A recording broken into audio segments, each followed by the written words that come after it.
Puan-puan sekalian, kerja apa yang kita buat ketika solat? Kerja kita adalah berusaha sedaya upaya untuk mengingati Allah. Maka ketika kita sedang solat, lalu kita tidak ingat Allah, tuan-tuan puan-puan sekalian, maka Allah sangat tahu mana hambanya ketika solat mengingatinya dan mana hambanya ketika solat mengingati makhluknya.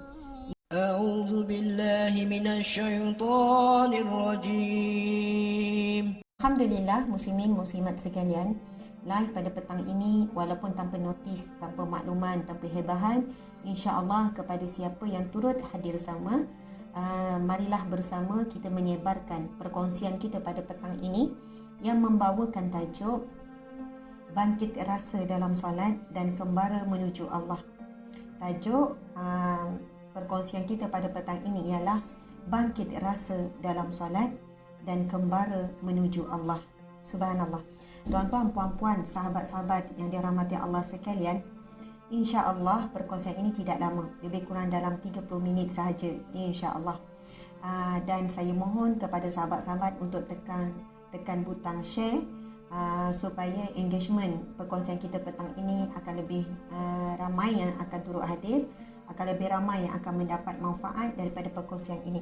Maka tanpa sedar kita insya-Allah akan mendapat pahala yang berpanjangan hasil daripada yang kita tekan butang share itu. Kemudian ada orang lain pula yang akan hadir bersama-sama dengan kita.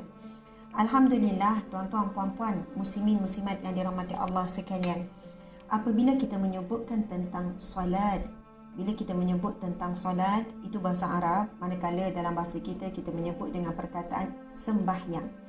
Dan perkataan sembahyang juga sebenarnya boleh disyarahkan sembahyang. Subhanallah. Yang kita sebut sembahyang.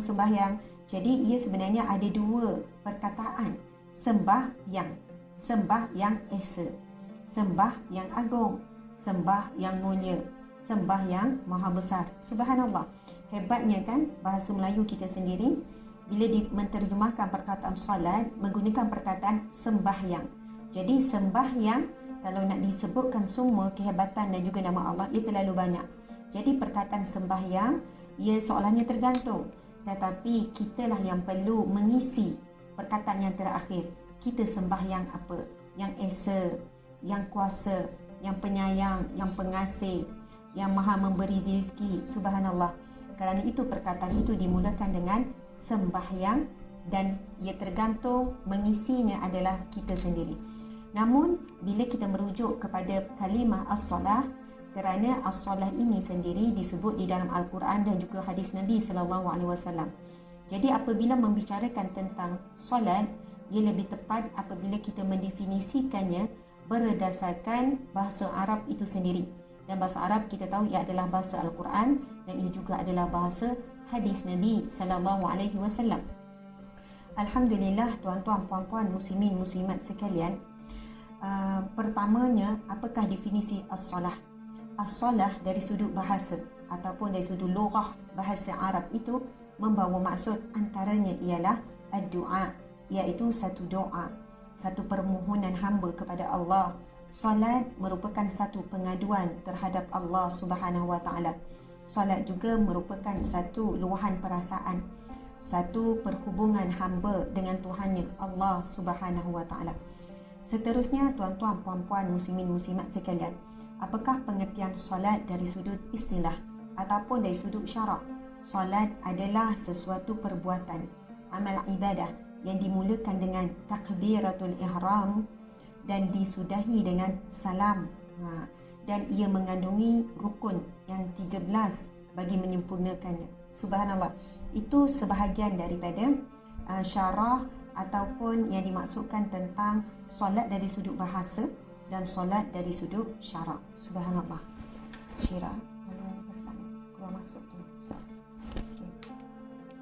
Muslimin, muslimat yang dirahmati Allah sekalian, kalimah ataupun tajuk yang kita bawakan pada petang ini iaitu bangkit rasa dalam solat. Bangkit rasa dalam solat. Ini sesuatu yang perlu kita usahakan, yang perlu kita ikhtiar, yang perlu kita berjuang untuk memiliki bangkit rasa dalam solat. Sebab ramai di kalangan kita yang tidak merasa apa-apa ketika solat. Tidak rasa seolahnya dia sedang berhadapan dengan Allah. tidak rasa terhina di hadapan Allah, tidak rasa kehambaan ketika berada di hadapan Allah ketika solat. Bahkan dia tidak rasa apa-apa dengan setiap perkataan yang dituturkan di dalam solat. Faktor utama adalah kerana kita tidak memahami bacaan dalam solat. Kedua, kerana hati kita begitu lalai. Hati kita penuh dengan dosa dan noda ketika kita menunaikan solat. Hati kita penuh dengan rasa cinta terhadap dunia ini, tuan-tuan, puan-puan sekalian.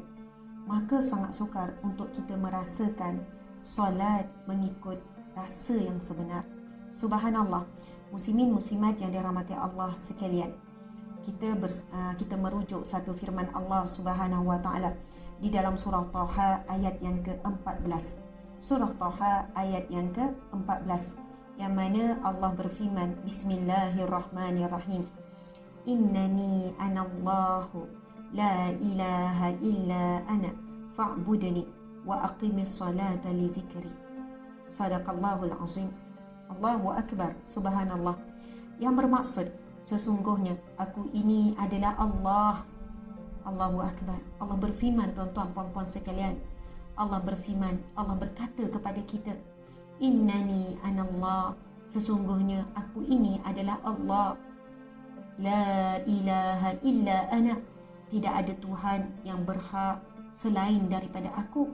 Fa'budni, maka sembahlah aku. Wa aqimis salata li zikri, dan dirikanlah salat bagi mengingatiku. Allahu akbar. Subhanallah. Firman Allah ini menjelaskan tentang Allah menyatakan bahawasanya sesungguhnya aku adalah Allah. Tiada Tuhan selain daripada aku. Tiada sembahan yang layak, yang lebih layak untuk kita sembah melainkan Allah.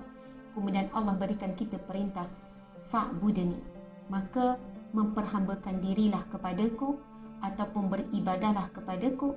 Namun Allah terus menyambung ibadah apa? Wa aqimis salat li zikri. Wa aqimis salata li zikri, dan dirikanlah solat untuk mengingatiku. Tuan-tuan puan-puan sekalian, tujuan utama kita mendirikan solat disebutkan di dalam ayat ini. Allah telah meletakkan satu garis panduan ataupun satu kayu ukur justifikasi sejauh mana solat kita itu menepati kehendak Allah. Kerana tujuan untuk kita menunaikan solat, Allah sebut jelas, wa aqimis salata li zikri, dirikanlah solat untuk mengingatiku. Allahu akbar. Tuan-tuan puan-puan sekalian, kita baru saja melepasi waktu asar. Bagaimana solat asar kita tadi? Apakah perkara yang paling dominan ketika kita sedang solat? Adakah mengingati masalah kita? Adakah sedang menghitung rizki kita? Adakah sedang membesarkan masalah kita? Adakah kita sedang dalam keadaan lalai memikirkan tentang dunia yang tidak berkesudahan menghimpit diri kita? Ataupun kita sedang memikirkan orang yang kita sedang marah, orang yang kita benci, orang yang kita rasa muak dan sebagainya. Allahu akbar. Jadi begitulah keadaan solat kita. Kita dah pun menunaikan solat sekian lama, tuan-tuan puan-puan sekalian. Kita telah menunaikan solat sepanjang hayat kita. Kita mungkin dah solat 30 tahun, 40 tahun, 50 tahun, 20 tahun dan sebagainya. Namun jika kita bertanya, adakah di sana wujudnya solat yang mana kita benar-benar bangkit rasa, yang mana Allah minta solat itu untuk mengingati Allah Subhanahu wa taala. Allahu akbar. Muslimin muslimat yang dirahmati Allah sekalian, seterusnya Allah berfirman di dalam surah Al-Ankabut ayat yang ke-45. Surah Al-Ankabut ayat yang ke-45. Bismillahirrahmanirrahim. Inna salata tanha 'anil fahsya'i wal munkar wa la zikrullahi akbar wallahu ya'lamu ma tasna'un. Sadaqallahul azim. Allahu akbar. Subhanallah. Ayat ini juga sangat luar biasa menggambarkan betapa hebatnya kesan solat terhadap kita. Yang mana firman Allah ini bermaksud, sesungguhnya sembahyang itu mencegah daripada perbuatan keji dan mungkar, dan sesungguhnya mengingati Allah adalah lebih besar faedahnya dan kesannya. Dan ingatlah, Allah Maha mengetahui akan apa yang kamu kerjakan. Subhanallah. Allahu akbar. Muslimin muslimat yang dirahmati Allah sekalian, di dalam ayat ini Allah menyatakan bahawasanya solat itu akan mencegah daripada perbuatan keji dan mungkar. Maka jika kita hari ini masih melakukan perbuatan keji dan mungkar, Ia membawa maksud bahawa solat kita tidak menepati kehendak Allah. Solat kita masih jauh daripada sempurna. Solat kita dalam keadaan lalai. Solat kita hanya sekadar melepaskan batuk di tangga. Hanya melepaskan ataupun hanya mencukupi syarat sebab ia adalah wajib. Allahu Akbar. Kerana terbukti kita masih lagi dalam keadaan lalai. Kita masih lagi melakukan perbuatan keji dan mungkar. Menghabiskan masa dengan perbuatan sia-sia. Kadang-kadang menuliskan perkataan yang keji, yang hina, manusia yang lain dan sebagainya. Kadang-kadang lidah kita masih lagi mengumpat, masih lagi mengungkit, masih lagi menyakiti hati orang-orang yang kita sayang, menyakiti hati orang-orang yang kita tidak suka dan sebagainya. Na'udzubillah min zalik. Maka kita sangat bimbang jika sekiranya selama ini solat kita adalah sia-sia. Seketika di mahsyar kelak mungkin kita membayangkan bahawasanya solat kita ini, tuan-tuan puan-puan sekalian, akan membawa kita ke syurga. Namun yang paling kita takut adalah apabila ditimbang dan dibuka amal solat kita, amalan solat kita, rupanya result ataupun keputusannya adalah kosong. Na'udzubillahi min zalik. Dan di dalam surah Al-Ankabut ayat 45 ni Allah menyebutkan, sesungguhnya solat itu mencegah perbuatan keji dan mungkar, dan sesungguhnya mengingati Allah adalah lebih besar faedahnya dan kesannya. Dan ingatlah, Allah Maha mengetahui akan apa yang kamu kerjakan. Tuan-tuan puan-puan sekalian, kerja apa yang kita buat ketika solat? Kerja kita adalah berusaha sedaya upaya untuk mengingati Allah. Maka ketika kita sedang solat lalu kita tidak ingat Allah, tuan-tuan puan-puan sekalian, maka Allah sangat tahu mana hambanya ketika solat mengingatinya dan mana hambanya ketika solat mengingati makhluknya, iaitu dunia dan isinya, harta manusia dan segala perkara yang terkandung di dalam dunia ini, iaitu ciptaan Allah, makhluk-makhluk yang boleh melalaikan kita daripada mengingati Allah Subhanahu wa taala. Allahu Akbar. Muslimin muslimat yang dirahmati Allah sekalian, seterusnya mari kita mengamati, menghayati firman Allah Subhanahu wa taala dalam surah An-Nisa ayat 103, iaitu surah yang keempat di dalam Al-Quran. Surah An-Nisa ayat 103. Tuan-tuan puan-puan boleh tuliskan nota ya, insya-Allah nanti kita murajaah semula bab solat ini untuk di dalam satu program khas yang saya bakal kongsikan sebentar nanti. Jadi antara ayat yang bakal kita syarah ataupun kita tadabbur berkenaan dengan solat, iaitu firman Allah dalam surah An-Nisa, surah yang keempat di dalam Al-Quran ayat 103 yang berbunyi, Bismillahirrahmanirrahim. فَإِذَا قَضَيْتُمُ الصَّلَاةَ فَاذْكُرُوا اللَّهَ قِيَامًا وَقُعُودًا وَعَلَى جُنُوبِكُمْ فَإِذَا اطْمَأْنَنْتُمْ فَأَقِيمُوا الصَّلَاةَ إِنَّ الصَّلَاةَ كَانَتْ عَلَى الْمُؤْمِنِينَ كِتَابًا مَوْقُوتًا. Sadaqallahul Azim, yang bermaksud, kemudian apabila kamu telah selesai mengerjakan sembahyang, kemudian setelah kamu selesai mengerjakan salat, maka hendaklah kamu menyebut dan mengingati Allah semasa kamu berdiri ataupun kamu duduk dan semasa kamu berbaring. Kemudian apabila kamu telah merasa tenteram, hati kamu telah pun rasa tenang, maka dirikanlah sembahyang itu dengan sempurna sebagaimana biasa. Sesungguhnya sembahyang, yakni solat itu adalah satu ketetapan, kewajipan ke atas orang-orang yang beriman yang tertentu waktunya. Subhanallah, Allahu Akbar. Muslimin muslimat yang dirahmati Allah sekalian, apabila kita membacakan firman Allah tadi, Allah menyebutkan setelah kamu menunaikan salat, maka ingatlah Allah dalam keadaan kamu berdiri, kamu duduk dan kamu berbaring. Maksudnya di sini, subhanallah tuan-tuan puan-puan sekalian, kesan daripada mendirikan solat yang sempurna, mendirikan solat dengan sesungguhnya, solat dengan benar-benar, kita akan mampu mengingati Allah di luar solat. Masya Allah.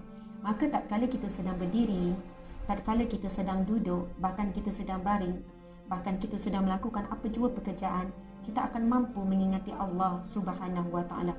Kerana itu sangat penting untuk kita belajar dan berusaha untuk menuntut ilmu berkaitan dengan bagaimana nak membangkitkan rasa dalam solat kita.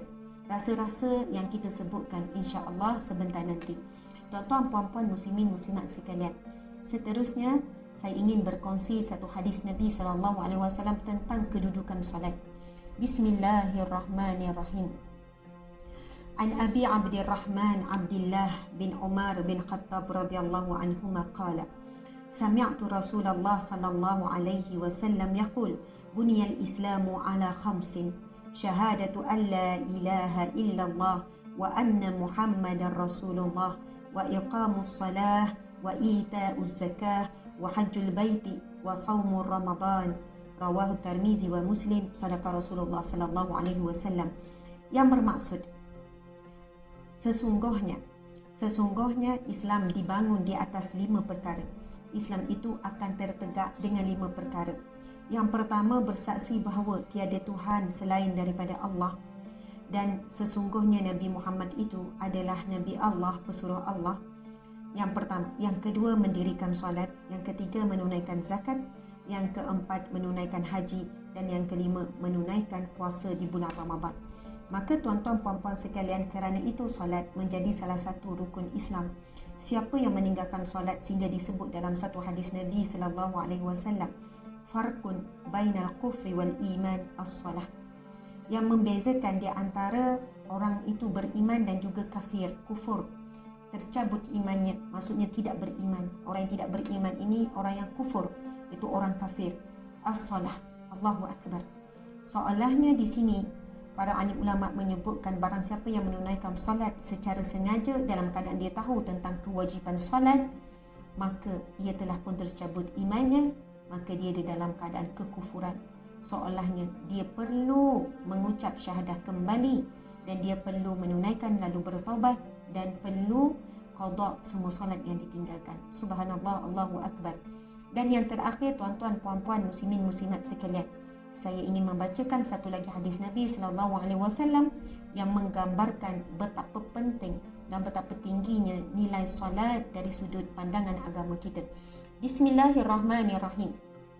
Wa an Abi Hurairah radhiyallahu anhu qala Rasulullah sallallahu alaihi wasallam, inna awwala ma yuhasabu bihi al-'abdu yawm al-qiyamah min 'amalihi salatuhu, fa in saluhat faqad aflaha wa anjah, wa in fasadat faqad khaba wa khasira, fa in intaqasa min faridatihi shay', qala ar-rabbu 'azza wa jalla, unzuru hal li'ibadi min tatawwu' fayukammalu minha man taqasa min al-faridah summa takunu sa'iru a'malihi ala hadha. Rawahu Tirmizi wa qala hadisun hasan. Hadis yang hasan. Subhanallah.